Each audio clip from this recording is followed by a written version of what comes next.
Okay, welcome everyone. I'm glad to see everyone here tonight. I'm sure we might have some more people straggle in as they're getting off work to join us.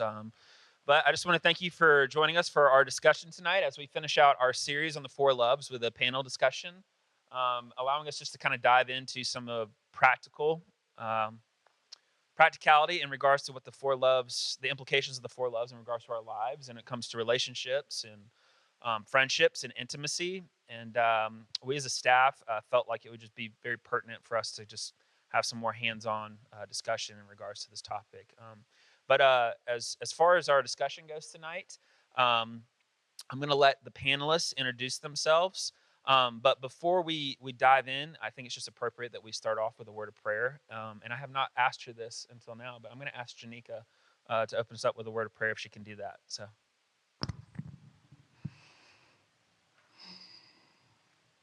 Dear Lord, I thank you for who you are. I thank you for being Alpha and Omega, the God who sees us, the God who knows our most inward parts. And tonight, I pray that as we are interacting with these questions of singleness and marriage and dating, and what it looks like to be faithful to you, that we are speaking out of place of faithfulness and a place that is pleasing to you, Lord. And for those who are listening, um, may you wash over them and may they pull pieces that you are wanting them to pull from. May they not be over too worried about trying to gather everything, but may they just gather and be okay with hearing from you what you want to be heard. Thank you, Lord, for, again, being a God who sees us and for gathering all of us here tonight. I pray all of this in your name, Jesus Christ. Amen. amen. All right. So we're going to dive into our questions, and I'm going to first start off by allowing the panelists to introduce themselves, and then when they finish introducing themselves, then I'm going to give a rundown of what tonight is going to look like and kind of what you can expect. So myself and Janika will be leading the conversation, but I'm going to start with Janika, let her introduce herself, and we'll go all the way around. So go ahead. Hello, my name is Janika Louvet, and I have the pleasure of being the pastor of Caring Counseling. Pastor of Caring, yes, and Counseling. And I am representing one of the singles on this panel. My name is Cameron Horner. Been doing pastoral kind of public speaking for a while. Um, Anderson and I are tackling the LGBTQ question that will come at the end. And I grew up Baptist, super conservative, and was confronted with this question a few years ago. It was very uncomfortable for me to face some different conclusions, which wait and see. And I had to wrestle with it. And it's been a passion of mine for about 10 years now. So I look forward to discussing that topic. And now you're like, what are they going to say? My name's Anderson. Um, I'm the worship pastor here, and I also teach world history at a high school, which will come into play later. My name is Sarah Dick. I am a counselor, so I've talked with a lot of people about relationships. I'm representing another single. And I also just want to say I feel very grateful for this space where we can all kind of discuss these things in a safe place. So thank you for creating that. My name is Corey Culp, and this is my wife, who will introduce herself in a moment. And we are representing the Ashboro population here tonight, also the married population here tonight. A little context, we've been married for 11 years and 4 months. We dated for 4 months before getting engaged, and 4 months later, we were married after that. So, a little context for y'all. Good teaser too, Corey. I'm April. I am, Corey said all the big things. I'm a mom and we're house church leaders in school for interior design right now. Those are all the things. Hi, I'm Cam. I'm a high school English teacher, so yeah. And I'm representing one of the singles on the panel tonight. Hello, my name is Patty, and I am a retired middle school teacher, and now I work for an insurance company. And I am 59.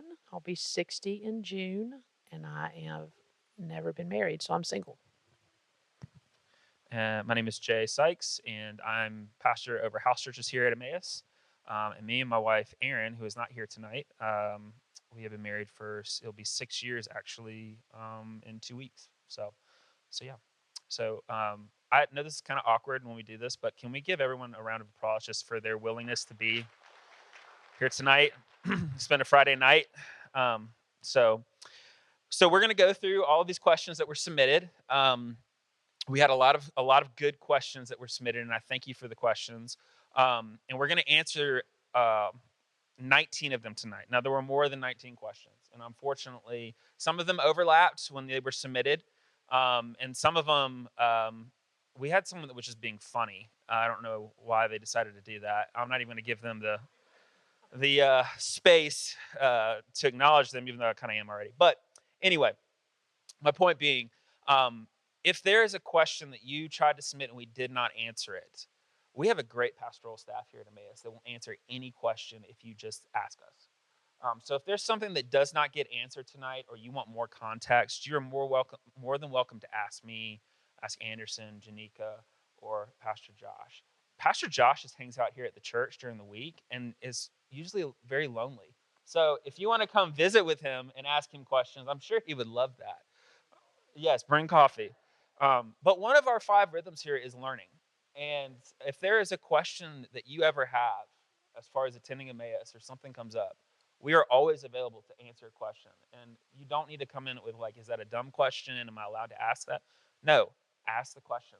Ask the question. So again, if something doesn't get answered tonight, please come find us and we will answer it to the best of our ability. As far as the flow of tonight, we're going to travel through 4 different categories. That's kind of how we broke the questions up. The first will start with singleness. We'll talk about singleness. Then we'll tackle some questions on dating. Then we'll tackle some questions on marriage. And then at the end, we had some people submit some questions in regards to theology and sexuality. And so we'll answer those to the best of our ability.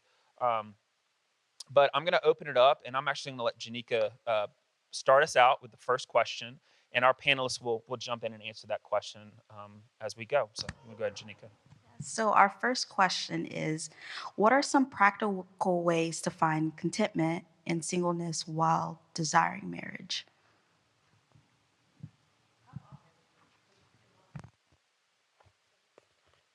So for me, I was just telling them a minute ago, really not until a couple of years ago did I actually become content with being single. Because when I was a little girl, I wanted to get married. I was going to have 4 kids. Had my husband. He was so cute. And I already had names for my kids, but that's not what the Lord wanted for me. I don't know why, but that's okay, because to find contentment, I taught middle school, which is not something I actually wanted to do. And that's another thing that God kind of pushed me towards. I was doing something else. And then he's like, no, you're going to be a teacher. And so if anybody's ever taught middle school out here, you know that those kids desperately that's just a really strange age. So I taught health and PE in middle school for 20 some years, and I coached. And you have to find something that you're passionate about. And I was very passionate about these kids. So I didn't have 4 children. I had 1,600. And I was able to really help them in a lot of questions. They would come to me, and I think maybe because I taught PE, it's a little more laid back. And I just found that I was able to really gain really good relationships with my students and my players. And I was talking to a friend of mine about this yesterday. I said, had I been married, I would wanted to go home. I needed to be with my children. I needed to be with my husband. And the Lord just said, I need you to do this. And I still have relationships with a lot of those kids today. They're not kids, but I've had gone to lunch with them, met their children, met their spouses. So really been a great experience for me. And I will say it's the best job I've ever had. And I'm grateful that the Lord left me single to be able to do those things. It's not easy. And for those of you that are still single, I promise He may not make you single forever. But just find something you're passionate about, and that will help you get through that time. Thanks, Patty. Is there anybody else that wants to jump in or add to that? Yeah, I just want to piggyback that I feel like the capacity for what I do is so much greater. And I am grateful for that I'm able to pour myself into clients and work in a way that I wouldn't otherwise. And then for this question, I kind of had this thought of like contentment is really a lifelong journey for everyone. Even in marriage, I believe people have to practice contentment. And so, kind of understanding that that's just being human, it's not being single, can be very helpful. And then really identifying what are the false stories and beliefs that are driving discontentment. And those can be incompleteness or aloneness. And I think really confronting those in myself, like I'm not alone. I may be lonely, but I'm definitely not alone. Feeling connected with the church, connected with, yeah, people. And then this narrative of incompleteness and really leaning into my wholeness now, that I'm whole and complete, and joy is available in any season. And we're going to have to fight for that joy, whether we're single or married or in between. That's good. Is there anybody else that wants to add to that? I think something that is also very practical is surrounding yourself with other single people, not and single people who are doing it right and who have that joy and recognizing that they are wonderfully created in God, and that just because that they're not in a relationship doesn't mean that they're any less than, and finding different areas that brings joy to their life.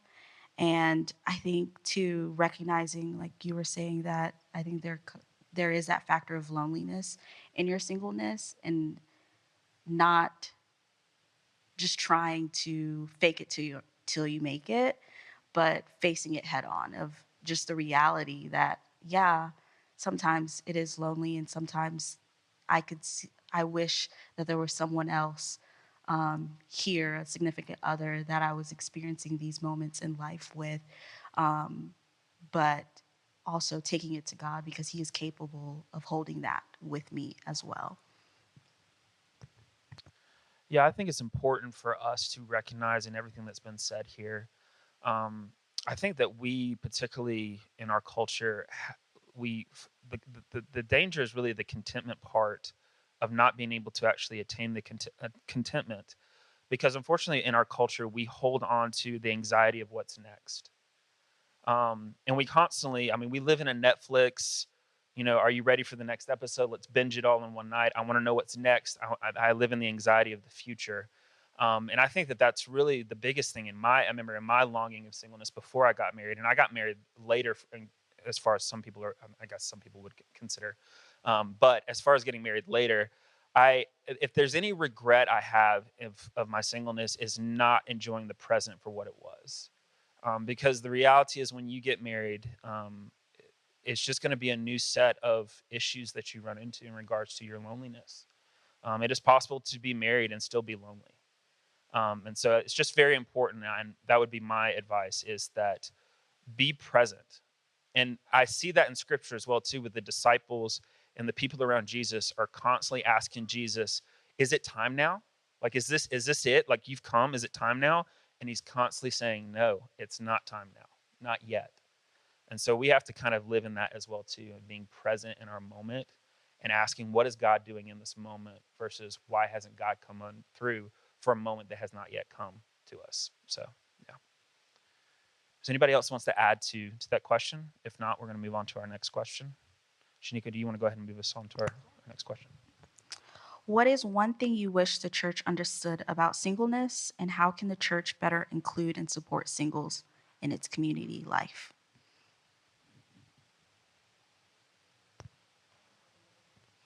Go for it, Patty. For me, and I was just telling them too, this is the first church that I've been to actually where I felt like I mattered. Because I've been to churches where everything is about marriage. Let's have a marriage conference. Let's have sermons on marriage. Why aren't you married? Well, let's go to this little singles class that you feel like is the leftovers class. And I will share something that is still hurts my heart. I used to go to a Baptist church in High Point. I live in High Point, and we were having this revival. And I shared this with Spencer and Jordan when they were here, and we were having this revival. And the next day was like sit with your family, and I was going to church with my brother and sister-in-law and their kids, and I was eating dinner with a group of people, and the pastor's wife looked at me and she said, "Well, who are you going to sit with tomorrow?" and chuckled. And my heart just sank because at that time I was really struggling with being single and did I really matter in this world? And to hear her say that, and that was probably 15 years ago, and it still will bring tears to my eyes. So just that we matter and that single people can do a lot for the church because we have more time. And I really think Emmaus does a fantastic job of that. When my first year here, when the Advent candles were being lit and Lydia and somebody else came up and lit them, I was like, whoa, like it's not a couple. It's not couples with kids. We actually exist. So just be mindful of that and be aware that it is hurtful when you feel like you're not as important because you're not bringing in young kids and you're not married, and what's wrong with you? What's wrong with you is what I want to say. Anyway, that's not very nice. I'm sorry. But it's kind of how I feel sometimes, but not here. I love this church. So thank you.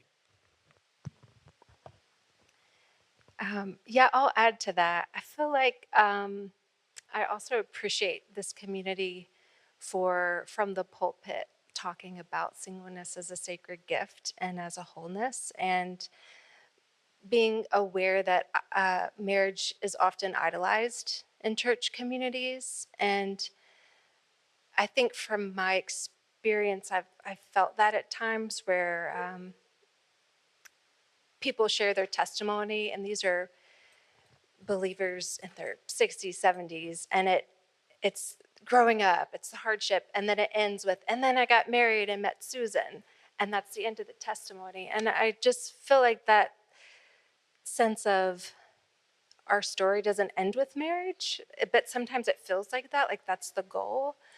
And so I think just that awareness, and then also the importance of diverse spaces. Sometimes it can feel like you've a lot of Bible studies or prayer groups are often like male and female, and sometimes that's very helpful and good to open, but sometimes it feels like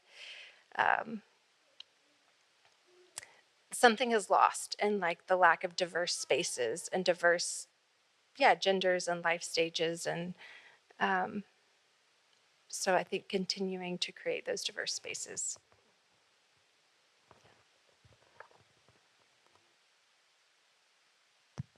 Yeah, I might be in the minority with this, but at a previous church, I was actually in charge of a singles ministry.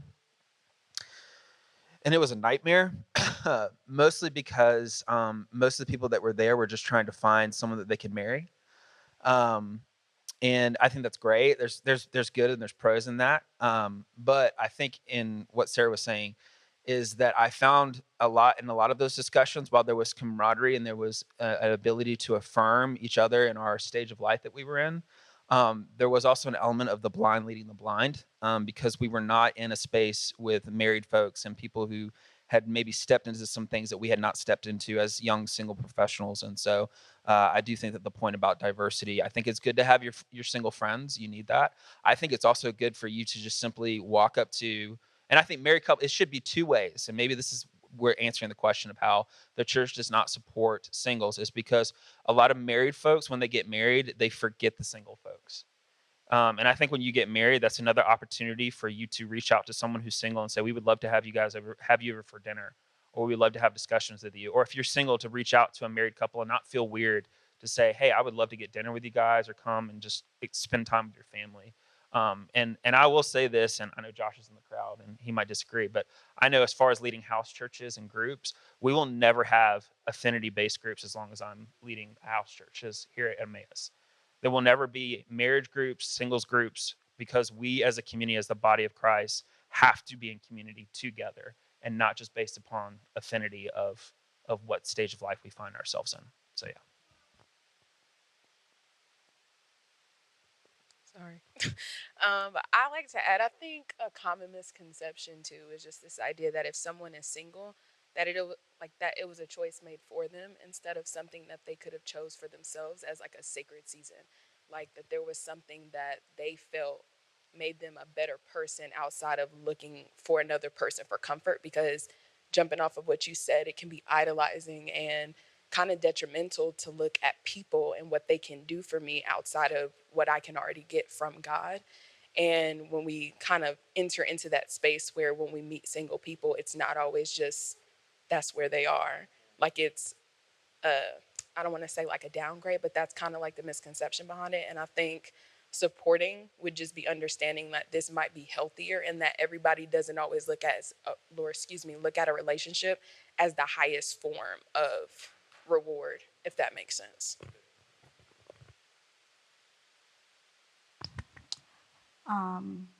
Moving on to the third question. How can you balance the desire for a godly relationship while also embracing singleness as a sacred season without feeling pressured to choose one over the other?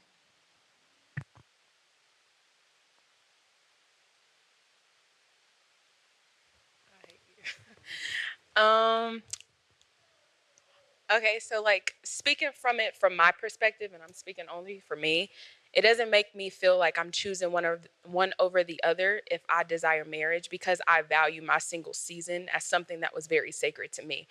And I feel like just growing up and always having the option to be in relationships and always just be around people, the one choice that I made to just isolate and be by myself and find Jesus in that space has made me a better person and made me prioritize my relationship with Jesus.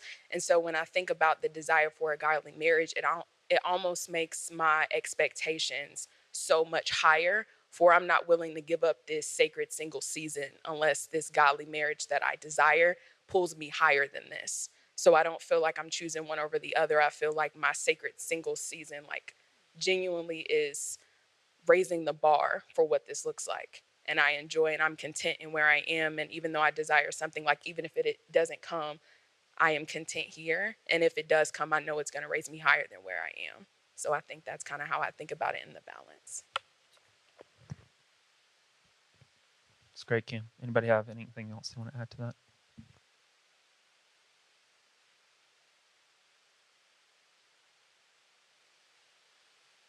Yeah, this conversation that when we carry the posture that we are all having this human experience, struggling with contentment, loneliness, that is a common theme.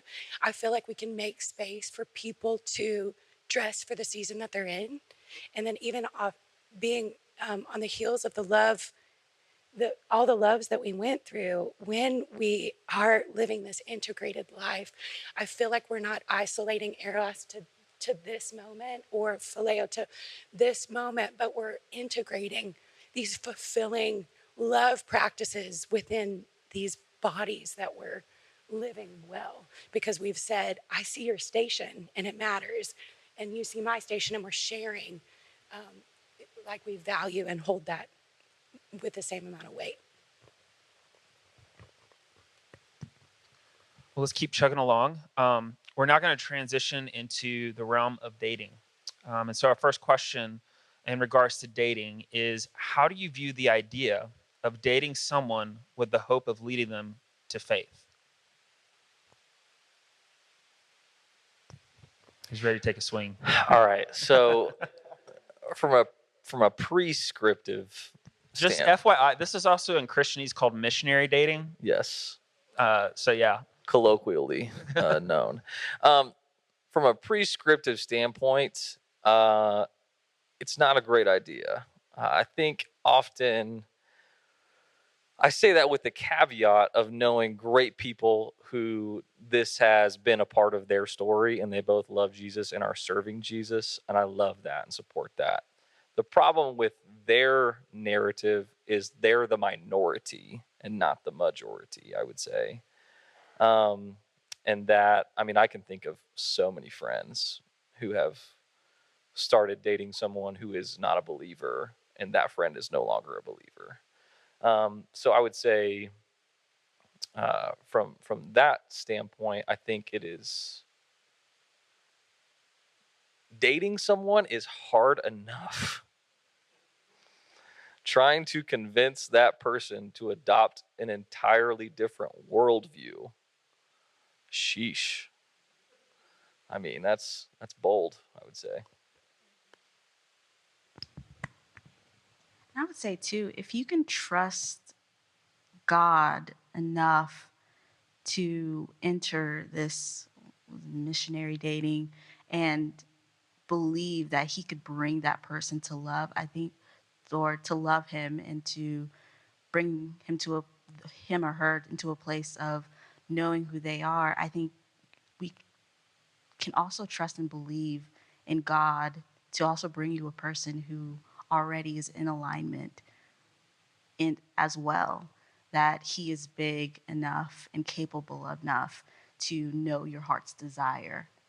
So yeah, I'm going to also say that, kind of piggybacking off the answer that April gave to the last question, of understanding people when they're in the season they're in and respecting the people when they're in the season that they're in, is that when you're trying to missionary date with someone, you're not in the same season as the other person.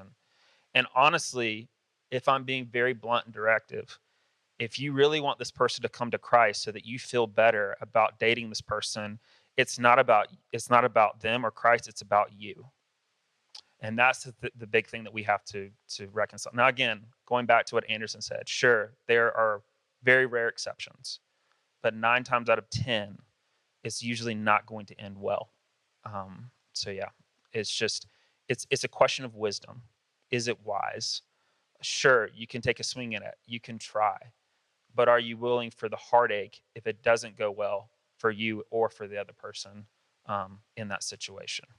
Does anybody else have anything to add? Yeah, I think with missionary dating, and I'm a little different than Anderson. I've seen a 0% success rate with that. So there's obviously outliers out there. But I think the problem is that anyone can put on a show and model a genuine faith for a particular period of time. And I would hope that somebody's faith and relationship with God is part of the attraction that you have for that person. And so I just don't know how you know that their faith is sincere until after the wedding night, and so or after the wedding is. And I think the worst case scenario is you find out that it's not sincere on the back end of that, and so that's a risk that I don't know is worth taking.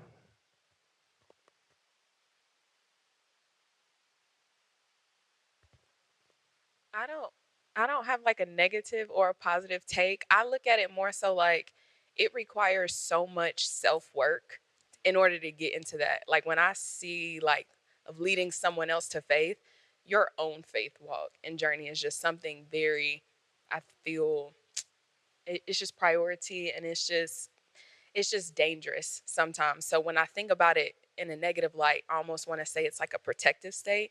But on the other end, I'm like, my God is big and my God is good. And, if I do believe in him at the same time, I don't want to lead you for the sake of having you, but I just want to lead you to God at the same time. So I'm not necessarily against it. I would just say whoever's getting in that ring, buckle up, because that's a lot.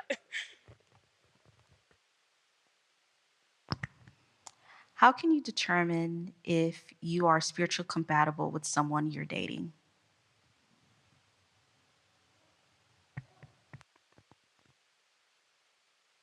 I think equally yoked for us does not necessarily mean that she's a Christian, I'm a Christian.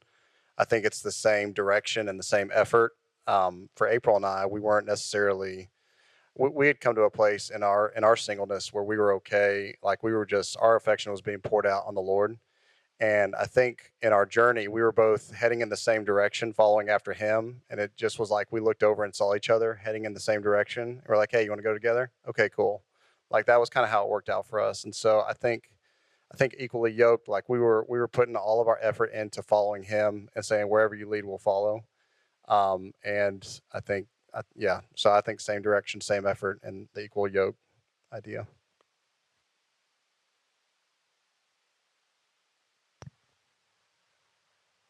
Anybody want to add to that?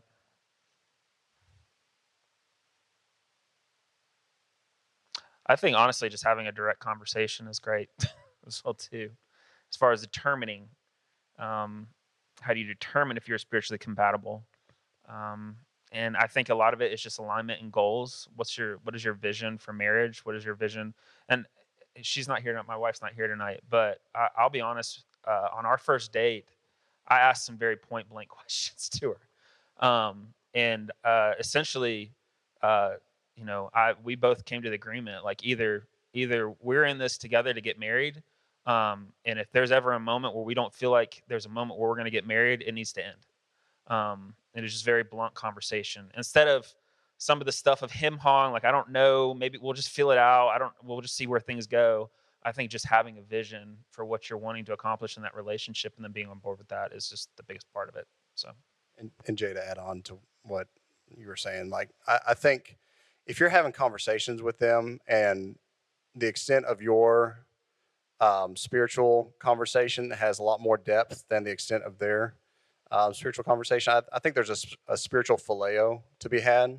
And if you're not enjoying the spiritual friendship with them, like from the get go, or seeing any kind of like desire to talk to them about spiritual things, and like their extent is like, yeah, I'm saved, and that's it, and not going any deeper than that, I think that would obviously be a flag. So.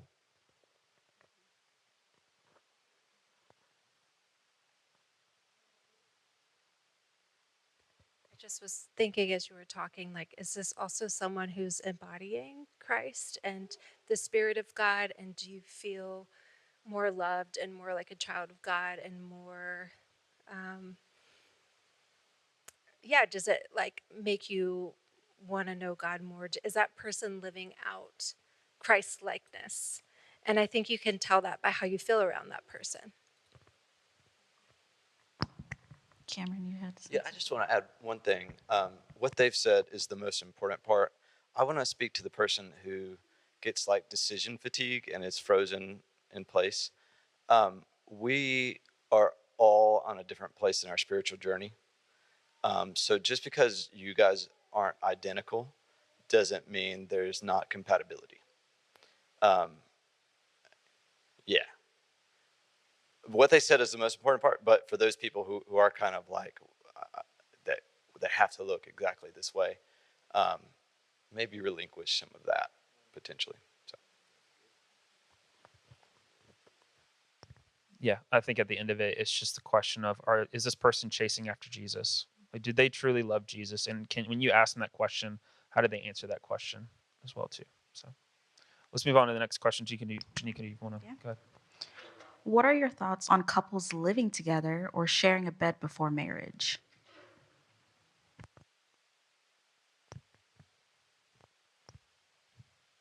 Nobody jump at once.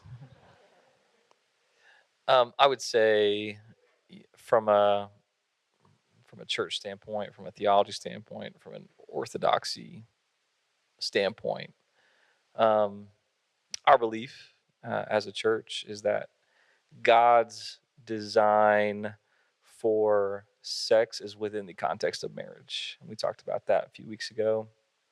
I think living together before marriage, I think if you're not having sex and you're living together before marriage, I would question why? Like, what are you doing? you know? So I think you are more likely to step outside of the design for marriage in that capacity. I think statistically speaking, too, like we see a higher rate of divorce for people that live together before marriage and then they get married because they think going into it, we should just get married, nothing will change. We're already living together. And I think they underestimate what the marriage commitment and covenant is, that there is a weight to it, that even though the practicality doesn't change, we still come home together. The fact that you can't just break up tomorrow changes things. It changes the weight and just the level of commitment and intimacy in relationship. So all that to say, I think there is a reason God has designed sex for marriage, and it's because he values intimacy and covenant, commitment to somebody, even when they cannot always give me what I want. So I'd say. I think that. Do you want to go ahead and answer? Okay. I do think that the reality is that this is culturally this is cultural normativity for our culture is to live. Just makes sense. Why would I not live with someone before we make a bigger commitment? And as we're going to learn with other questions is cultural normativity does not equate kingdom normativity in regards to what Christ has called us to. And there's a verse I pulled for this question. 1 Thessalonians 4:3-5 says, "It is God's will that you should be sanctified, that you should avoid sexual immorality, that each of you should learn to control your own body in a way that is holy and honorable and not in passionate lust like the pagans who do not know God." And I know this seems very reductive, and my answer response here might avoid maybe nuance. But if we're just going to the bottom line of avoiding sexual immorality, I think that living together, you're not avoiding. You're just setting yourself up for temptation, and you're also creating a space where you're not willing to wait and walk through as Anderson said, the understanding of the difference between a love that is contractual versus a love that is actually covenantal towards one another. So yeah.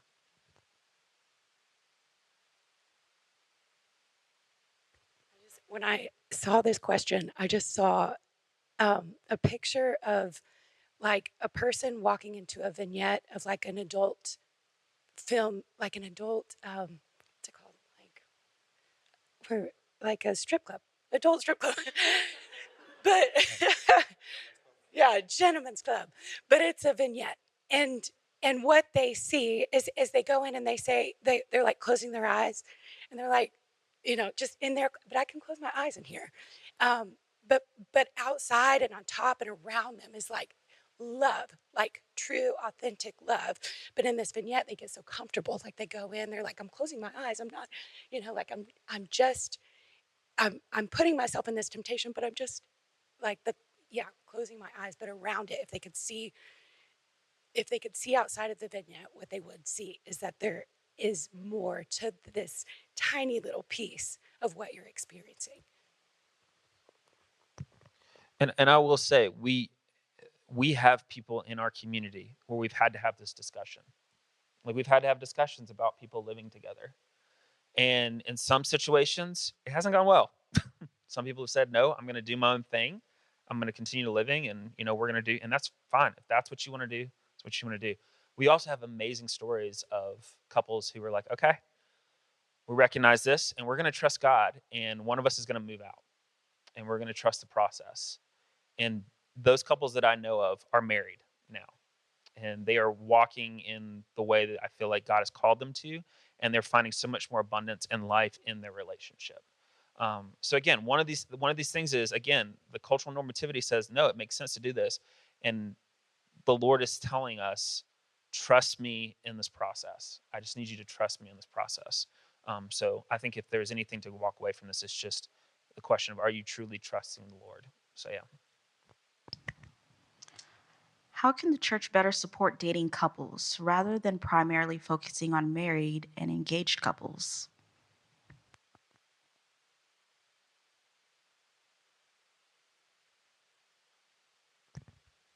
Anybody want to take a swing? Just off the cuff, invite your dating friends over for, if you're married, invite your dating friends over for meals. Hang out with them.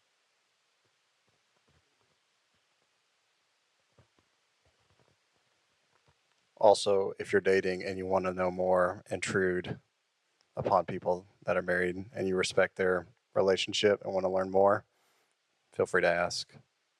I'm sure they'll say yes, probably. I will say that has been so refreshing to us to have dating people say I like so not aggressive, but like confident. I want to ask these questions. We love answering those questions. Or journeying together. I think more so from my perspective, it looks like you always, how can I say this? It's almost like when I get a picture of dating, I always get the what you shouldn't do instead of just presenting the picture of what it should look like. Like, even when you get the question, like, what does a godly dating situation look like? I'm almost taken back because I want to answer right, but at the same time, I don't know what to say except what to say is wrong based off of just the conversation of you can't do this, you can't do this, you can't do that. So I think instead of saying what's wrong, trying to push what is, and not even just for those we want to seek out, like, you don't necessarily want to always have to seek something. I think it should just be readily available at the same time. Like, as we talk about godly marriages and sacredness of singles, like, and then in dating, including that in the conversation from the start, I think would be helpful as well.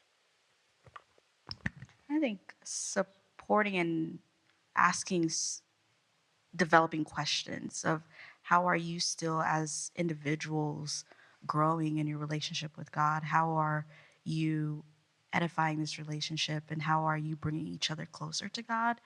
And even the questions outside of spirituality, when we talk about compatibility, asking the questions that people are afraid to ask for the married couples and the engaged couples who have walked that, or I hope you guys had that as well. But asking the dating couples questions that you wish you were asked while you were dating.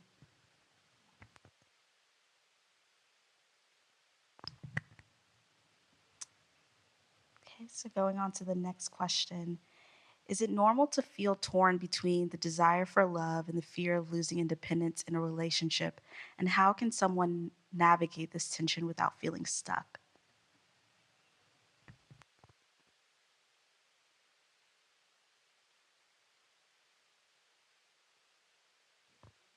I can jump in, got the mic here. Yes, I think this is absolutely normal. I think we all have these needs for independence and belonging.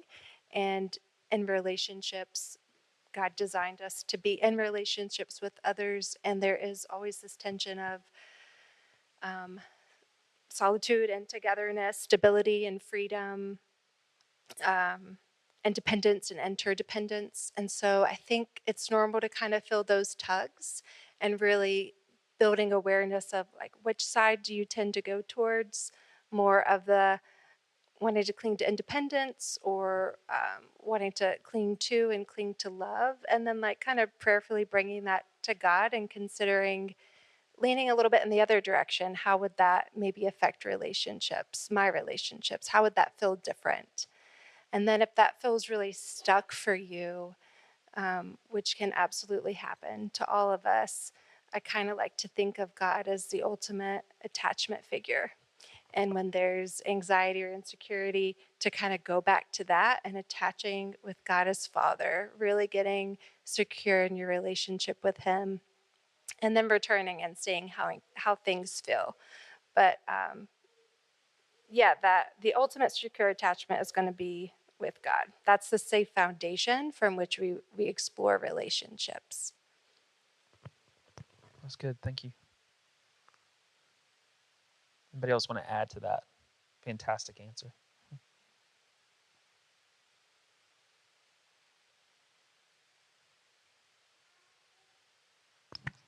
All right. So we're going to move on. How should Christian dating look different from non-Christian dating?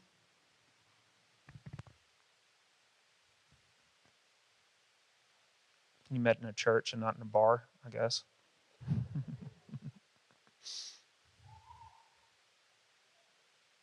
I think going back to my answer I gave of my wife, Christian dating is intentional. It's intentional. It is not. The thing about I don't, and there's probably going to be people who disagree with me. Biblical dating is not a thing. It doesn't exist. It didn't exist in Scripture because most of the marriages were arranged. We could go back to that if you want that. I don't think most people do. But biblical dating is not a thing. And really, it goes back to how do we love each other well, whether we are dating that person or not. And what would I want for that person in the sense of what I would want them to treat me in regards to this relationship that we're developing together. And so you got to go back to how Christ and what Christ commands us and how he walks with us. So there is the verse about, love is patient, love is kind. And so there is this exercise where love is actually, if you replace love with Jesus's name, Jesus is kind, he's patient. And I think that in our approach to dating, it's intentional and it is representative of all those things that Jesus is to us. It is not this situation of like, we're just hanging out, we're friends, like, we're seeing where things go, we're just enjoying each other's company. And all that might be good, but if there is no vision and there's no landing spot for what you're trying to accomplish in this relationship, I think that's the biggest difference between Christian dating and non-Christian dating. It's just more intentional, and marriage is hopefully the goal if that is where you land. So yeah, I don't know if anybody else wants to add.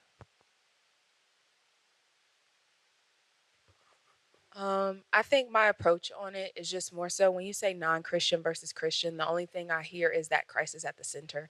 And so when you're dating, it's more so, are we both putting him first in what we're talking about and what we're looking for and what we're chasing after? Like, and I know sometimes people say like, that's annoying or it's cliche, but it's very, very straightforward. And even aside from the intentionality between do we want to get married or not, because I see that with people who are not Christians. So I honestly want to take that out of it. It's more so is Christ at the center. And so if we're both kind of following Christ and what he says, that's what our dating life looks like, and how we communicate and how we just make decisions together in trying to find like love for one another as well. That's the only difference I genuinely see, because it would be remiss to say that like I have definitely witnessed people who just want to get married and that's what they date for, and Christ is not even present in that, and it's still very much possible.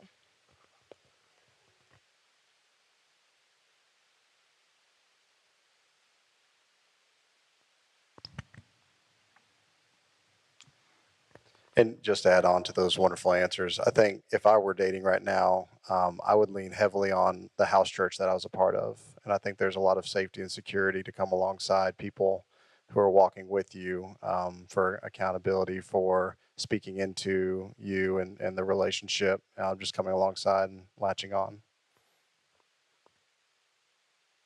Yeah, I would say accountability is a major key as well too. You don't are just surrounded by friends who are just like, oh yeah, this person's really great, I'm so happy for you. They're willing to actually say, there's how are you handling this particular situation or this approach or how this person approached this situation. So yeah, I think accountability is a big part of that. Yeah, and you have people surrounding you asking you the right questions, and you have people willing to say, I've seen the way that you've interacted with this person the last couple of weeks, couple of months, and maybe it's not right. Maybe they're not leading you towards looking like Jesus did, or looking like Jesus does. And so I think as Christians, versus the non Christian dating, is surrounding yourself with certain people um, that are willing to tell you the truth, even when it is uncomfortable, when it hurts. Going to our last question of this section: what displays of affection are appropriate for Christians who are dating?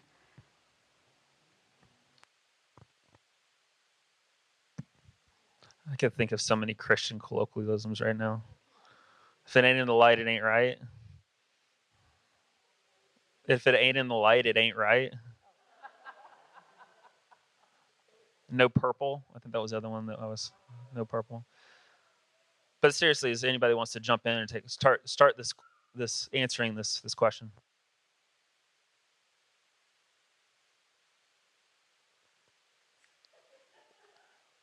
Did y'all just chuckle? just from me grabbing the microphone? What's wrong with y'all? I am smiling. I'm sorry. Man, I would say there is something to when the book, the Song of Solomon, there is something to that phrase, do not awaken love until it's time. So I would say be affectionate up until the point where you are awakening love before it's time. So I think that looks different for different people, but am I respecting this person as a sexual being without going into a time that we are not ready for yet? Or am I doing something for my own sexual gratification?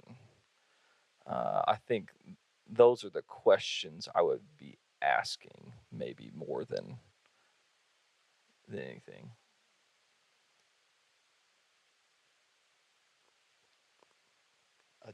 Real quick, remember, if you have crossed boundaries that you wish you had not, repentance is a major part of the Christian walk, and God has elevated some people that have done a lot of things in the scriptures that were like, how in the world is this person even in the Bible? Because they had a heart of repentance, David being one of those. So just remember, repentance is huge, and you're not too far gone.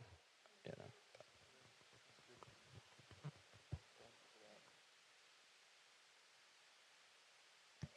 Yeah, I would say our approach should always be more towards Christ and repentance, as has been said. I don't ever think that it's a great question of how close can I get to the line without actually crossing the line.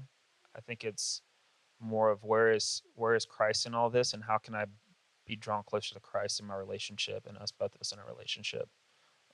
So yeah, I think that's really a key part of it as well too. Let's move on to the next question. We have a lot of questions to get through. Yes.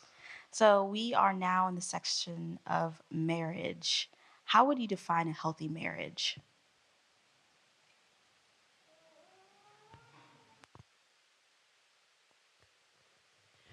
Okay, I think that I might even rephrase that question to say, how do I know that I have a healthy marriage?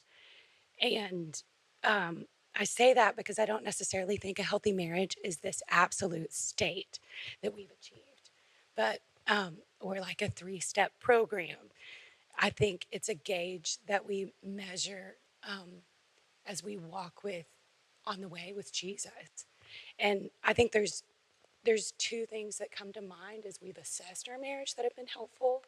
One of those has been like helpful questions. How given to each other are we? How given are we to our life with God? there's this really beautiful quote about givenness and abandonment that I'd like to read. It says, in a state of abandonment, the only rule is the duty of the present moment. In this, the soul is as light as a feather, liquid as water, simple as a child, and active as a floating balloon in receiving and following all the inspirations of grace. And to me, in that quote, what I hear is a sacred slowness to be able to feel aware of the inspirations of grace that the Lord is highlighting in your marriage. And then the second part of that is that He will, in fact, highlight habits and behaviors in your marriage that are to be tended to. And I think there's helpful habits. Those should be celebrated because I think celebration becomes nourishment for you, and you need a place to go back to and say, this is a victory moment for us. And then the places that are hurtful are like foxes that steal your vineyard, and they need to be tended to. And that's kind of where we do the work. And if you stay in it, then you see covenant work itself out. And we have this thing that reminds me of, like, people flocked to Solomon because he had wisdom and quality and craftsmanship, and they were like, let me see. And I think that's a hunger that we long to see as couples do that work in their marriages, to say, this is a gift to my spouse, this is a gift to me, this is a gift to the world around me. And it becomes like something that is of an attraction, a holy attraction.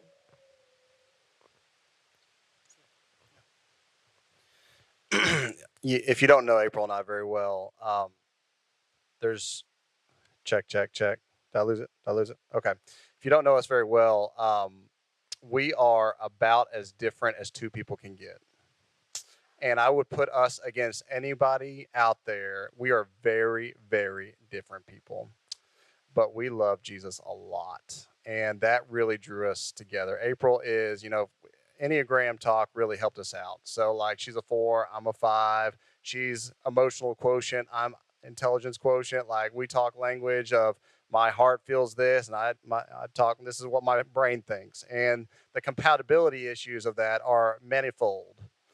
I don't know if you've ever had to deal with that before, but there's a plethora of ways that we could misunderstand each other within those two frameworks. But for us to have a healthy marriage, we have to look at what fruit we're bearing. We have to look at what fruit other people are being affected by. For us, we have to look at how this fruit is affecting our children. And children are great at pointing out inconsistencies in your marriage. You say one thing, but yet you do another. Or, even Wells has pointed out, like, some things that I'm like, oh, dang, there's that speck in my, or that log in my eye. And we listen to that. We give credence to that. And as they get older, we're going to give credence to that. We're going to listen to what they have to say.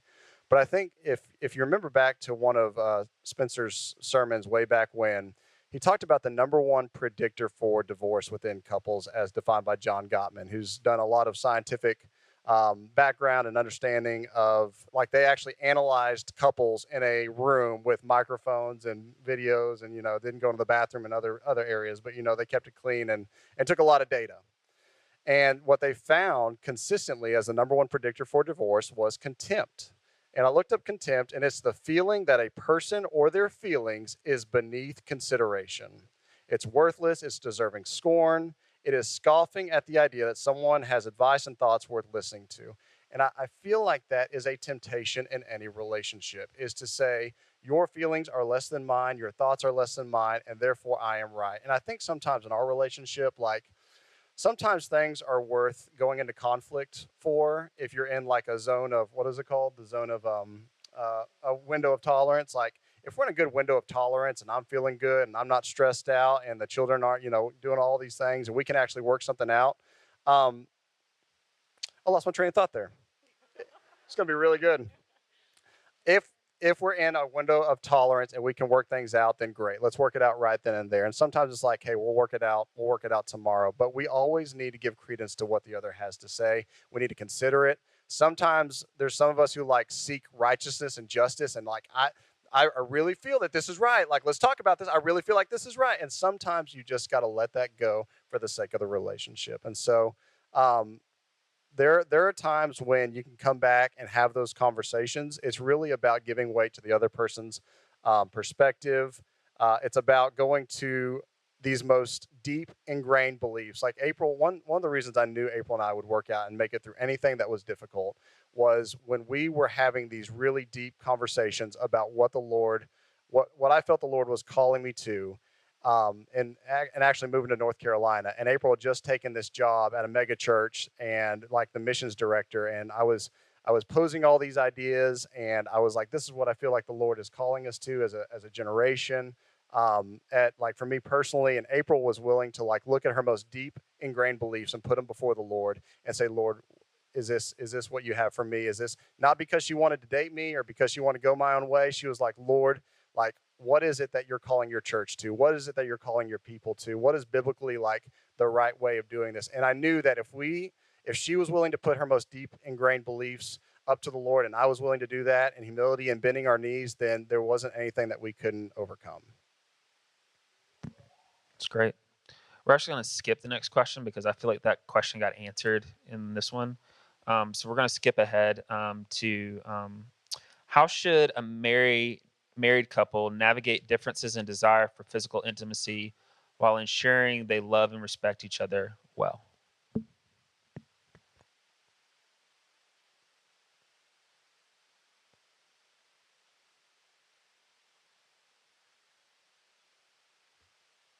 I would say this question reminds me of a moment in the Psalms where David says, it's Psalm 116, and he said, I'm passionately in love with the Lord because he listened to me.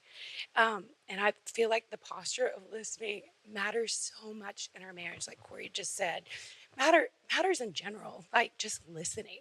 I feel like when I don't hold his words in contempt and I can hear what he's saying, then I can prefer him and or choose sacrifice, which is ultimately what I need help for in those moments. When I think early on, I thought my physical intimacy will match his, and it never has. Like, it's never looked that way. We still have to say, can you touch me more? Or, like, can you be more tender? I mean, it's so predictable. But I think we've learned to prefer each other and when to bend and also when to like actually practice some of the spiritual disciplines like pausing so that I don't just rush in and I'm mad, because he didn't prefer me, but it's that dance between the two. So. Go for it, Corey. I'm a little nervous to take the microphone. So I wasn't ready to answer this question, so I'm just going to wing it. April was right. Like when we started dating, we went through like the 5 love languages with Gary Chapman, and I was like, you know, what of them are you? And you can be 2, and that's okay. Sometimes 3. And April responded. She said, I'm all 5 actually. And I said, well, this is going to be easy. I'm going to love you in all the ways. And I knew that I was touch and quality time, and those were obviously going to be filled because April was all 5 love languages. She loved that way, and she received love that way, and it was going to be really easy. We found out, and by like year 2 of our marriage, that was actually not true. Year 2 was a year of growth. Yeah, it was a tough year. It's a tough year. But love. If my love language is touch, and I'm also a guy, so I desire the physical intimacy as well. There's like a book out there that says it's called Sex Begins in the Kitchen or something like that. And that is just not true for our relationship. I have cleaned dishes. I have like done all the things. And I'm like, April's like, I could get a fresh haircut, and April just doesn't notice that. She doesn't notice like me vacuuming or doing the dishes, and none of it is any sort of a turn on whatsoever. And so really these like trite generalities just don't belong in relationships. And really like us having that conversation of this is important to me, and us even like for April, what's important to her is me being tender. Like for me, it's touch. For her, it's tenderness. We write them on our mirrors so that every time we get ready in the morning, it's like, oh yeah, I need to be extra tender today. Oh yeah, I need to touch him today. And those reminders have been very helpful. Yeah, I definitely think it's a matter of intentionality and mutual respect towards each other and mutual sympathy towards each other in regards to understanding what are the needs in that moment. And Again, I think a lot of it's intentionality and not assuming things and not reading into things, and being proactive rather than reactive to a current emotional state or the current stresses or burdens that you are carrying, and how that kind of plays out in regards to your physical touch and intimacy. So, yeah.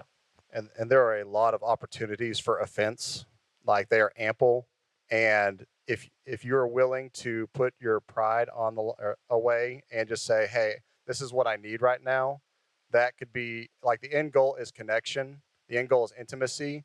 And if you could just state your needs in a time where you really need it and that person didn't read your mind, then that also goes a long way. I think to continue on that train of thought, I mean, I think communicating clearly. I think we assume that healthy relationships, you don't have to tell the other person what you need. And that's stupid. It's just stupid. So I think communicating clearly, and I think I would connect this question back to the physical intimacy issue, back to what I preached about a couple weeks ago, that the height of human intimacy is self-sacrificial friendship, and how like I love my wife more today than I ever have, because thank you, Nia. I need you. Thank you. It's good. Because more than ever in our entire relationship, I see my wife as my best friend. And it's funny. My wife will try and convince you guys that we were friends before we dated. And we really weren't. We just dated and we fell in love and we got married, and it's been great. But the friendship side for me has been a journey where I have become friends with my wife. And that intimacy, the quality of that intimacy, has affected the quality of all other intimacies. And so do not neglect physical intimacy, but do not disconnect it from intimacy at large. That's what I would say.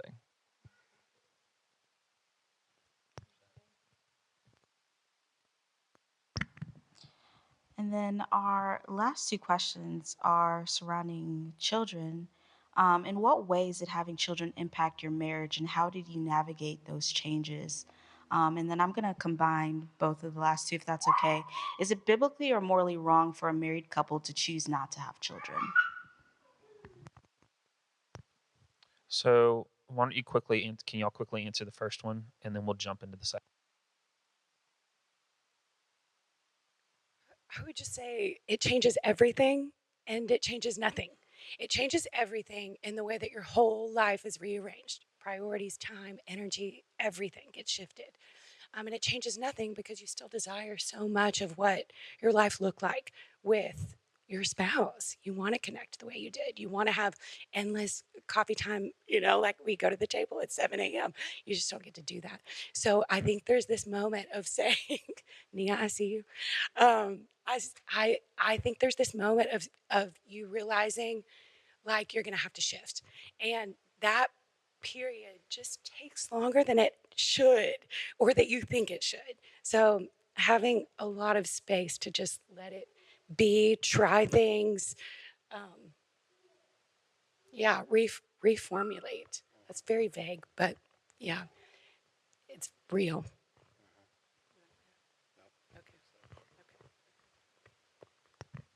That's great.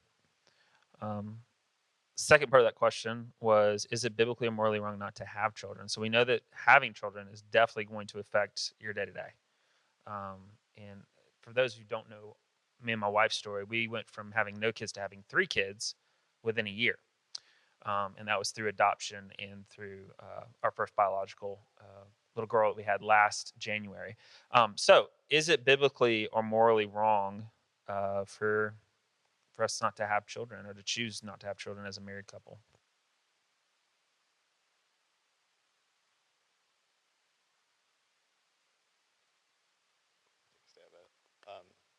I am newly married and do not have kids, so this is purely just theological here.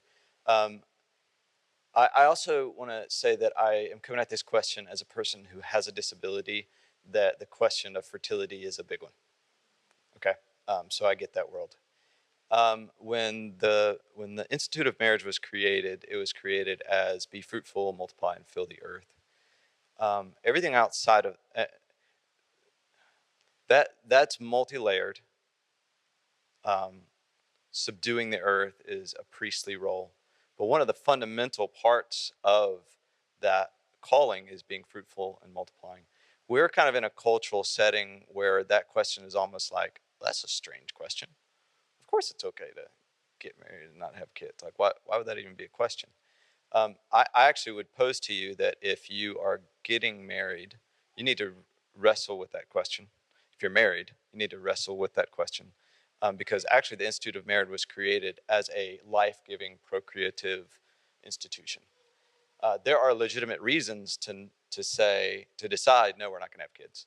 I have friends who are missionaries on the mission field, and they're just like, there is no way that we can fulfill the level of calling that we have or feel with kids right now.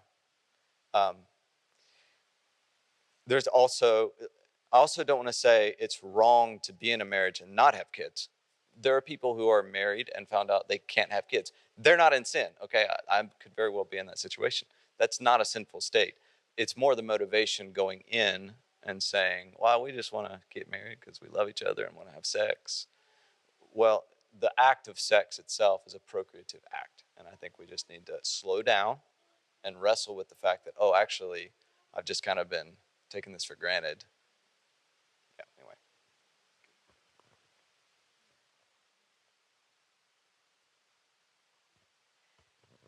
We were talking about this earlier, and I can add also wrestling with the question of wanting to have kids. Sometimes we were talking about like people can want to have kids for the wrong reasons as well. And so wrestling prayerfully with what's the heart behind that, and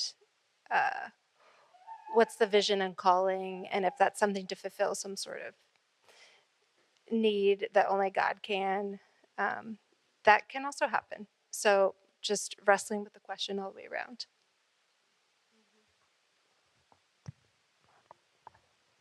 Yeah, I think it is a lot of kind of what Cameron was saying. I think there's just a lot of asking the question of what is the intention behind choosing not to have kids. I think that's really that's going to answer the question. Is it morally wrong? No, maybe it's not morally wrong if you choose not to have kids, but if you choose not to have kids based upon your own convenience and it being more about just you and this other person versus kind of what the intention is for your marriage and vision for your marriage, I think that those are just some questions that need to be answered in regards to that. We're going to transition now. We were going to try to end this thing at 7:30. I'm going to go ahead and tell you it's not going to end at 7:30, but it'll end sooner rather than later. And the reason why it's not going to end at 7:30 is because these are probably the spiciest questions that we have for the evening. So we're going to switch gears now after navigating marriage, and we're going to delve into the realm of theology and sexuality. All right. So here's our first question, and if you feel like you're having flashbacks of sitting in a sociology class or anthropology class in college, I apologize, but this is what the question is. How can a feminist perspective be reconciled with biblical passages that seem to marginalize women? Who wants to go first? Go for it, Sarah. Okay. So when I read this question, I thought about the piece of historical context and timing and the culture that was then and is now, and how religion is progressing with some of those things, and like taking that in context. And there are lots of passages that at face value are like, no, hang on a second.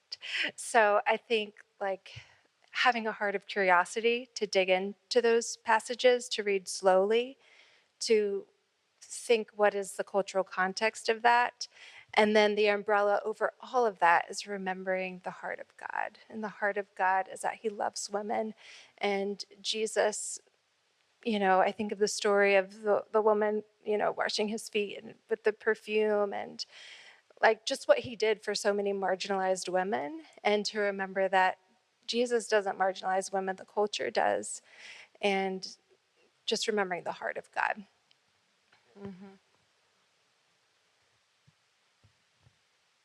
Yeah, I think that's an excellent point to point out the fact that the culture is the one that marginalizes women. I think when we say when the Bible marginalizes women, we're equating that to God as no.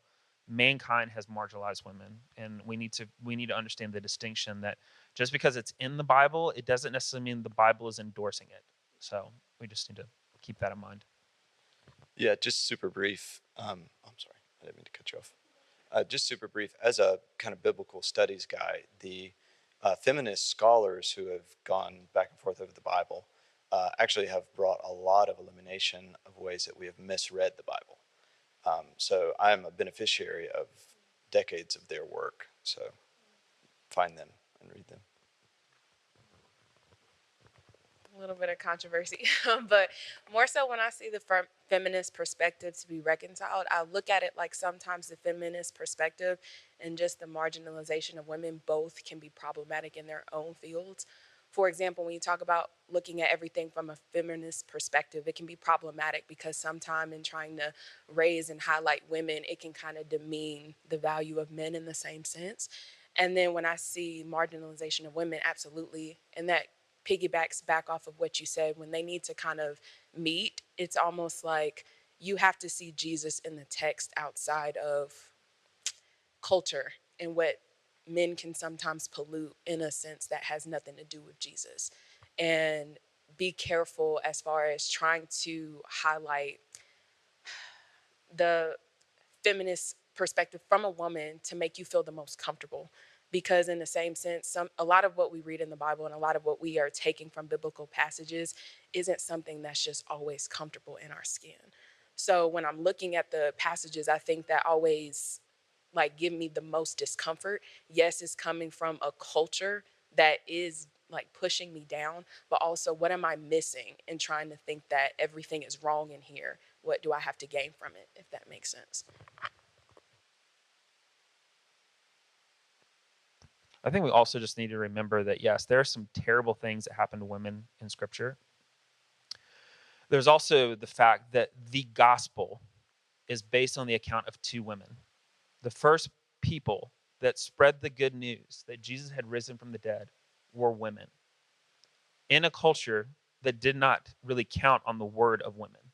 So that's something that we need to remember. If anybody tries to get you with this gotcha of like Christianity, doesn't respect women, marginalize women, well, what we believe is based on the account of two women and what they saw. So we need to keep that in the perspective as well too. Let's go ahead and move on to the next question. Yeah. Is it theologically sound to refer to God with gender neutral or plural pronouns, especially in light of the Trinity? And what is the purpose of or significance of using traditional masculine language for God?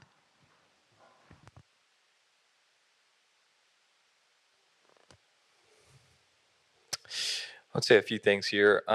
It's clear that if there is a creator of gender, then that creator has to be outside of gender in some regard. So certainly, when we think of the Father and the Holy Spirit, especially, um, putting them in a gender category is a misnomer. At the same time, approaching something as complex as God and thinking, okay, they're outside of gender, so I'm going to apply like some of the pronoun language of the last 10 years to God. That would be what they would call anachronistic, where we're taking a modern schema or mindset and applying it to something that is not entirely modern. So that's one aspect of it. I'm trying to think if I want to share more. I don't know if I do yet.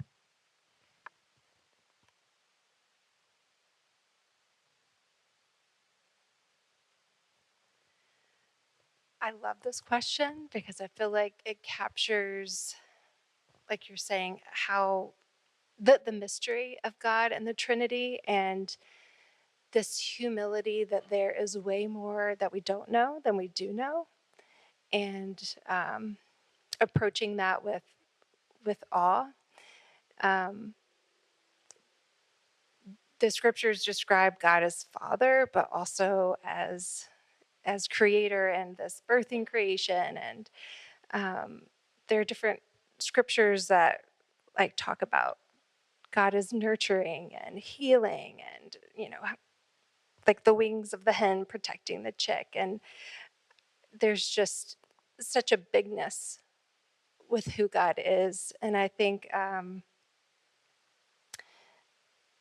the clear role is that we're children of God, and that how God is described as like healer, provider, protector, both nurturing and all those things, to hold the bigness and approach it with humility, that there's so much we don't know.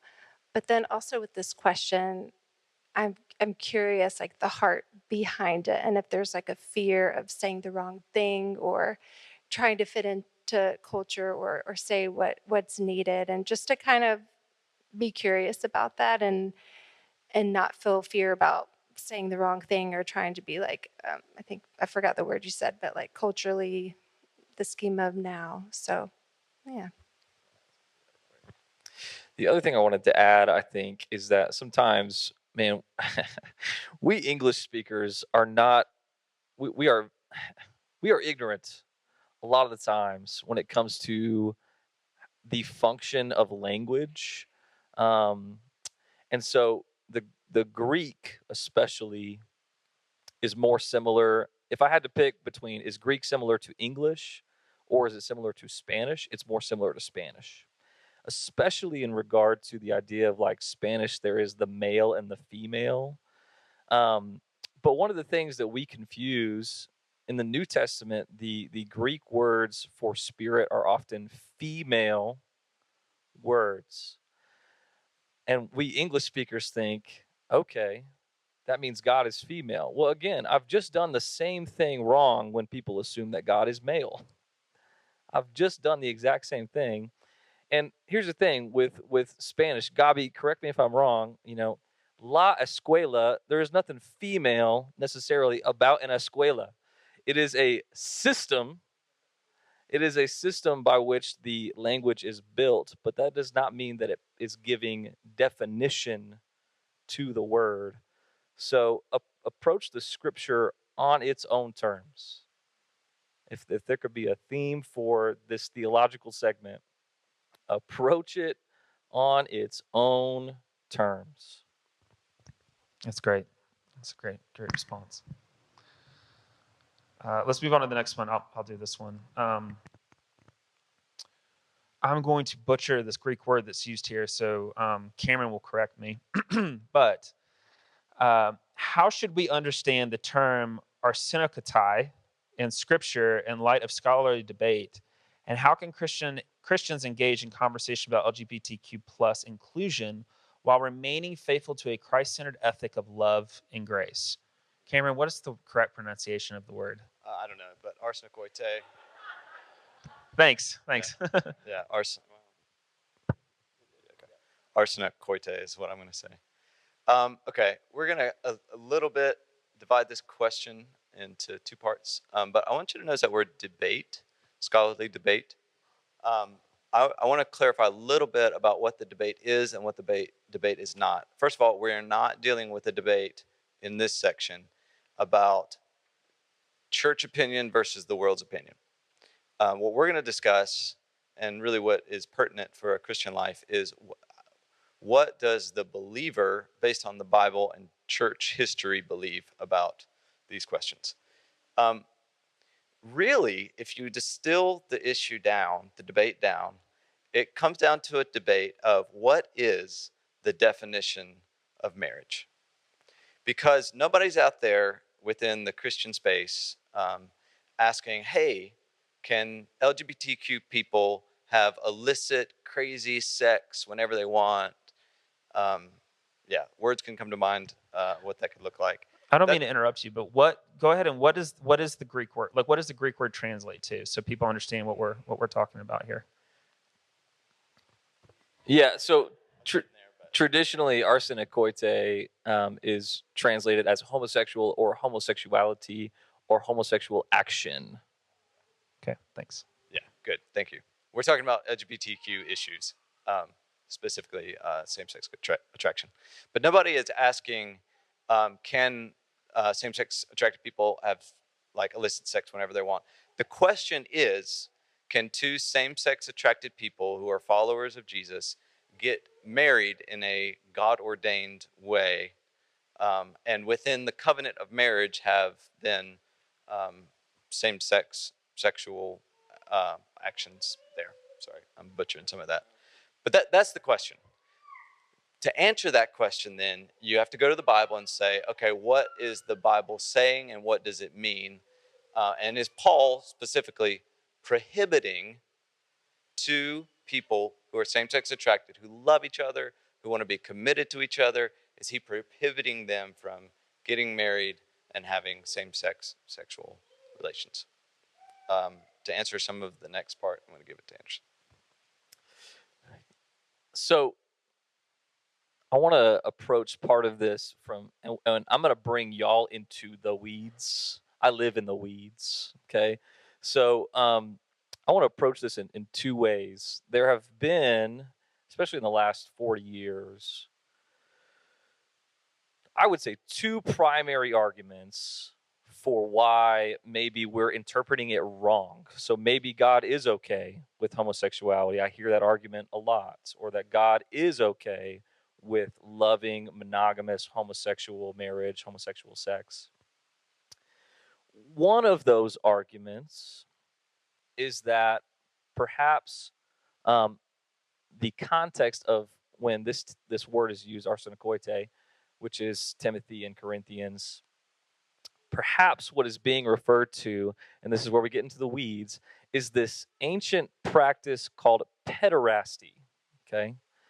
And pederasty is a very complex sociological thing that occurred mostly in ancient Greece, but certainly in other places in antiquity, where essentially for the purposes of social status and I don't know how I can describe this more, but it was At times, say it again. like even it would almost be like a tutoring relationship, educational purposes. Right. Very strange. The problem was Does. what it is pederasty is essentially an older male grooming a younger male sexually for a long period of time. And in that relationship, in the sociological framework, the young man gains education, a mentor, the old man gains gratification. It sounds disgusting. It is disgusting. But it was very, very normal in certain societies. It's funny, like when I teach my kids about Sparta, we see Sparta as like the tough guys. Literally all of Sparta was pederasty. All of those guys that are warriors, literally their entire lives, these young boys are sex slaves, where they are groomed to thinking my brother in the military is my family. And so all that to say, when Paul is writing about homosexuality in the Greek context, there is this practice known as pederasty, where we clearly see an incredibly atrocious and unhealthy dynamic of not just sexual abuse, but power, where power is being, an older male is dominating a younger male. And so perhaps Paul is not actually denouncing homosexuality. Perhaps he's only denouncing a bad power dynamic.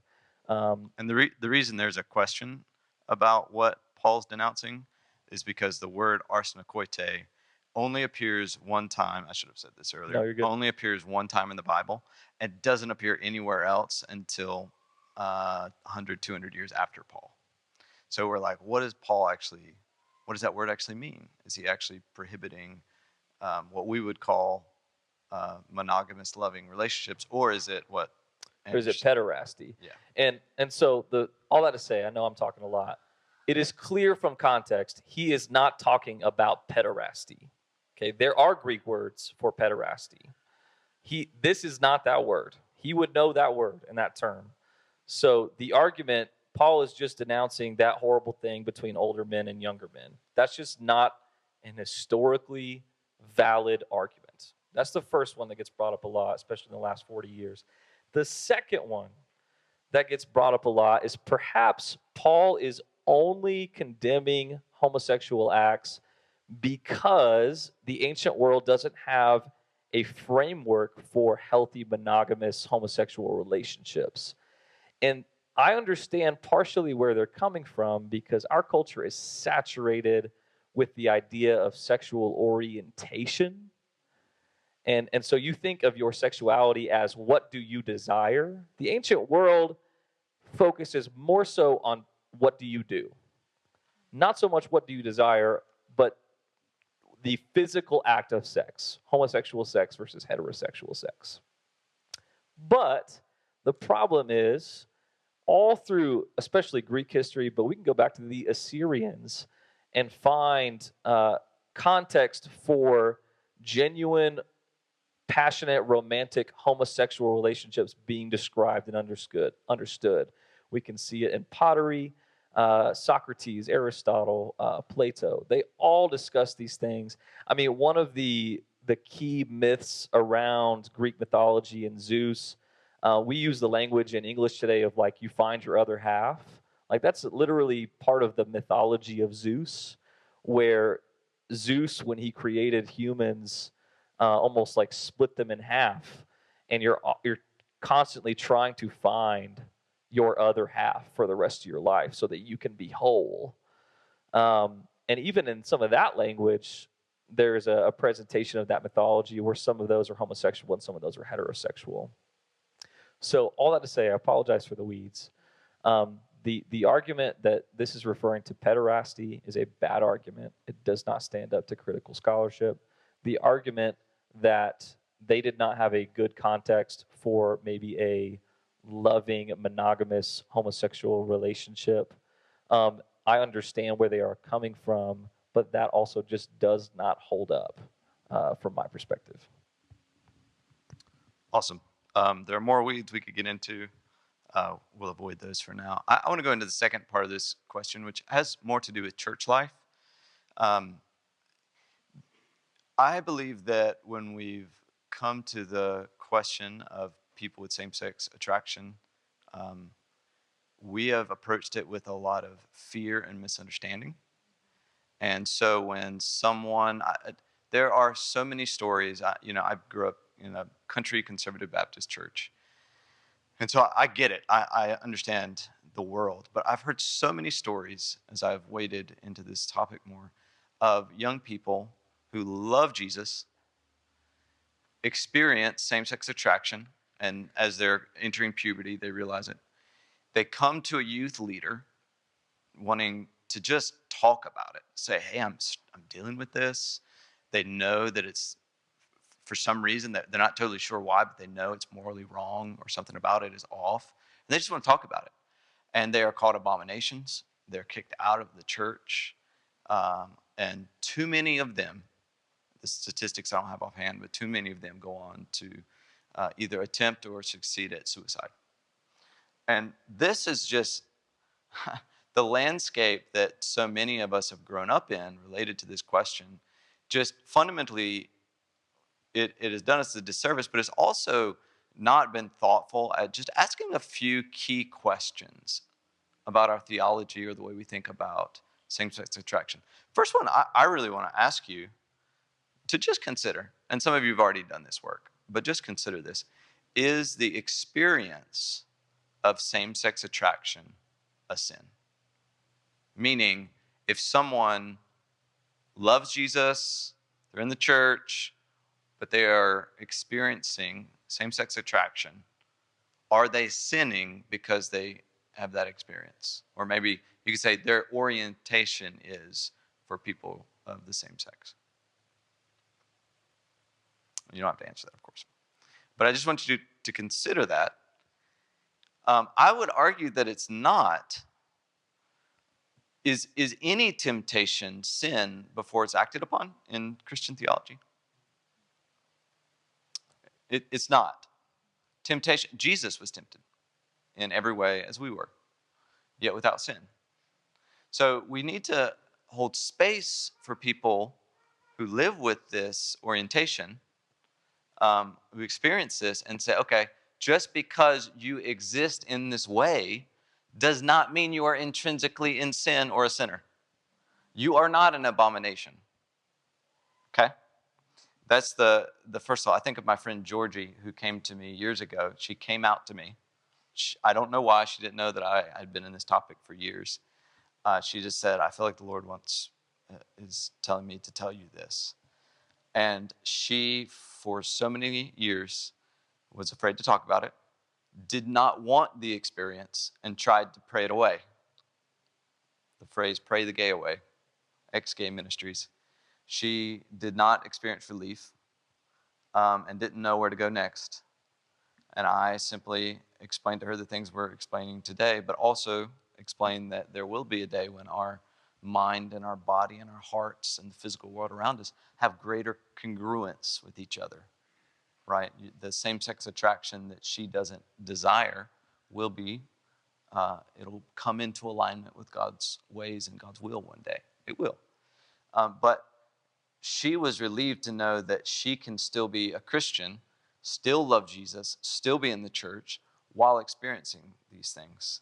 The next thing, we're giving a lot of time to this, but I think it's really important, sorry. But the next thing that I want to say is that if we're going to hold a biblical ethic around sexuality for our LGBT brothers and sisters, we must hold to a biblical ethic on other things. In other words, we have to be consistent. We have to get rid of the idea that same-sex attraction is the ultimate sin.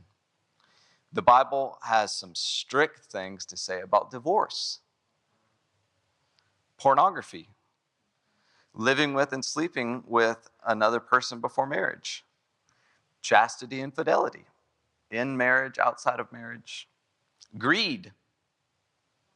Are you greedy? But you're not as bad as same-sex attracted people. Okay, that's not what the Bible teaches. And finally, if we're going to, maybe I should say this. So what does that mean for people with same-sex attraction? That means that if they're going to choose obedience to Jesus, there's two options. The primary option is to live in celibacy. And that's a scary word for us as moderners. What is the calling for a single person who is heterosexual? It's the same. If we're going to call our LGBTQ brothers and sisters to celibacy, if we're going to promote the kind of sexual ethic that Anderson and I have been talking about, then we must be willing to create spaces of rich relational fellowship for our LGBTQ friends. No one can survive without relationships. Since we're asking people to live a celibate life in obedience to Christ, we are required to promote the loving support necessary for them to thrive.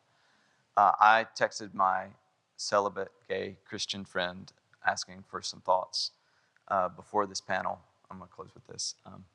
And he said one of the biggest things that needs to happen is we need to elevate the position of singleness in our church. Theologically, the New Testament elevates it very high. We even need to put people who are single in leadership.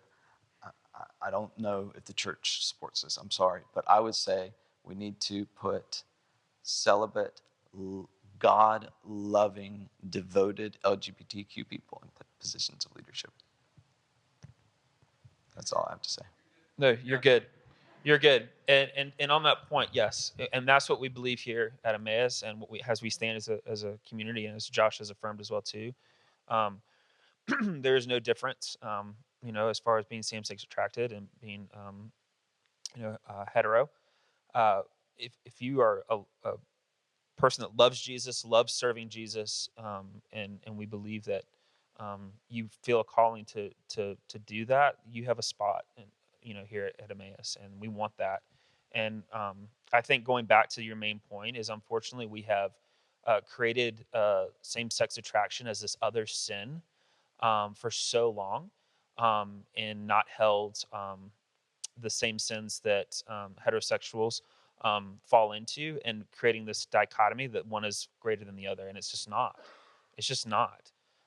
We're called to celibacy as singles, and then outside of for sex is in the confines of marriage.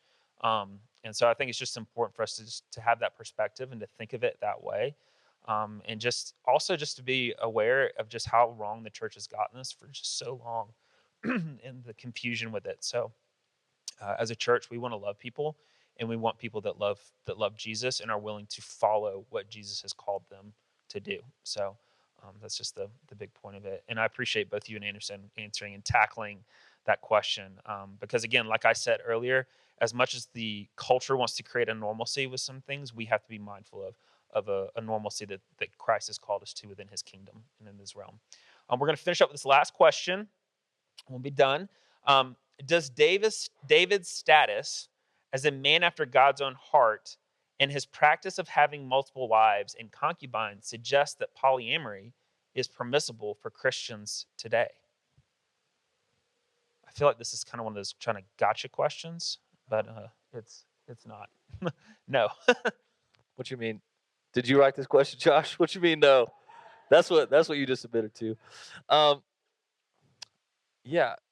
I want to focus on that first thing, really, just from a biblical perspective. David being a man after God's own heart. Real quick, in the Hebrew, we actually misinterpret that statement as David being someone who is uniquely chasing after God's own heart. In the Hebrew, it is God chasing after David. Like, that should have changed the way you approach David as a character, because we uphold them as like, dude, this is like the guy that shows me how to love God.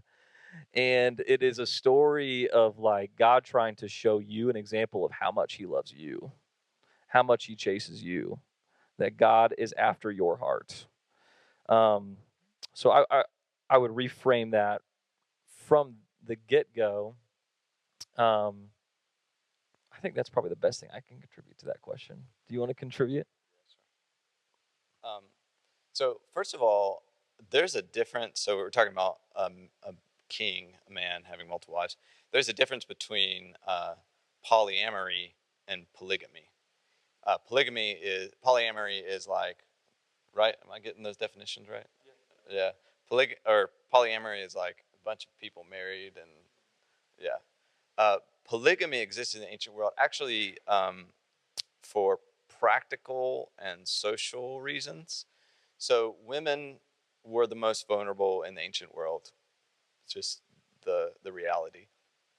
And so polygamy, it existed as almost like a social safety net in some places. I'm not condoning it. I'm just stating the reality. That being said, when we look at a biblical and Christian sexual and marriage ethic, we really need to go to Jesus, not David. And when Jesus talks about marriage, he's confronted by the Pharisees and Sadducees several times on the issue of divorce, because during his day, it was actually a really big topic. Divorce was. So he doesn't address polyamory or polygamy directly, but what he does is very, very unique. Every time he talks about marriage, he goes back to the original marriage of Genesis 1 and Genesis 2, and that's his paradigm. So I just want to give you an example. He's confronted by the Pharisees, and he says, haven't you read, he replied, that he who created them in the beginning made them male and female? And he also said, for this reason, a man will leave his father and mother and be joined to his wife, and the two will become one flesh. So they are no longer two, but one flesh. Therefore, what God has joined, let no one separate. I want to give you like the fancy word is hermeneutic, but it's a theory of interpretation when you approach issues of sexuality, marriage in the Bible. Go to Genesis 1 and Genesis 2. It's God's original idea and framework. I think it'd just be helpful. The last thing, I think it's the last thing I have to say, is The final form of the Bible is actually, it's looking backwards after a very difficult history in the life of God's people and saying, why did we get to where we are? So God's people are in exile in Babylon, if you know the story. The end of the Old Testament is them like coming out of exile, but it's really just not that great. And they're looking back at their history saying, well, how did we get here? And the final form of the Bible is actually kind of looking back with a little bit of a critical eye. And so when you read characters or events in the scriptures, you need to not just see them and say, oh, it's in the Bible, therefore it's biblical. You need to be a little bit skeptical. One of the things that you need to be skeptical of is the entire life of David. I mean, David committed murder and adultery, and that doesn't mean it's condoned, right? Also, the law of God, the Torah, says that kings are not supposed to accumulate wives. So David is basically kind of breaking a law there. And the last thing I'll say, this is something that will help you in all of your biblical studies, is the literary design of the scriptures. When you are reading through the Bible and you find something mentioned for the first time, or when you find something mentioned kind of in a negative context, but there's no commentary around it, you're like, well, what does the Bible actually view on this? So I'll give you, for instance, the first time that a man takes multiple wives in the Bible, it's in a very negative context. It's a guy named Lamech. He's murdered somebody. He's in the descendants of Cain. And he goes to his wives and he says, hey, I've killed people, and if God's going to punish Cain, then he should punish me sevenfold, or something like that. I've got the verse down, but I won't read it. But the Bible is very intentional. It's actually in a genealogy. As you're reading up to Lamech, it says, and Lamech took for himself 2 wives. And then it just kind of goes on. And then it tells the story of Lamech being a murderer who's just a bad dude. And you're like, why did the Bible say it that way? And it's just a little literary technique of the Bible trying to tell you, this is not God's plan for marriage. And the first dude that did it was a bad guy. Now, a lot of people that we call good guys did it later, but it was more of a concession. And if you go back to the original place, it was a critique. So all that to say, the multiple wives marriage thing was not God's will, not God's plan, and the Bible's kind of clear on it. Yeah, I think the biggest point to take away from that is just because it's in the Bible, it doesn't mean that God condones it. And again, to the point, when this was practiced, it didn't go well for the people that were practicing it. I mean, David's kingdom was torn from him, and it ended up, his son rebelled, and things fall apart. It's just not a good idea, and just because it's happening. Now, the good thing that we see in this, and back to the point about what Anderson said, is the fact that God chases after us. And something I shared at the benediction a few weeks ago is that at the end of the day, Jesus had the final say over David. And so that's what we have to remember in the whole story of the scripture, is that Jesus has the final word, even in the midst of the mess and the darkness and the hurt, that Jesus is the light and he is the hope, and he works in our mess, in our madness, so that ultimately he gets the glory. And that's something that we have to carry on even in our own stories as well too.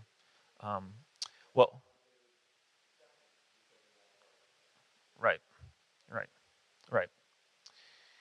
Well, that is all of our questions, and I appreciate everyone's time and the length that it went to go through all of them. Is there anybody that has any final words or anything they want to add to our discussion, or any encouragement they want to offer before we dismiss? We ran a marathon, so I understand. Can we give a round of applause to our panelists for spending the time tonight and everything that was offered? And again, here at Emmaus, we want to be a community that is learning and asking questions and being inquisitive. And so, again, if there was something that was not answered or you want more clarity on those things, just please reach out to me or any of the other pastors here at Emmaus. But I'm going to pray for us and thank God for this conversation. And then you guys will be dismissed, and appreciate your time tonight. So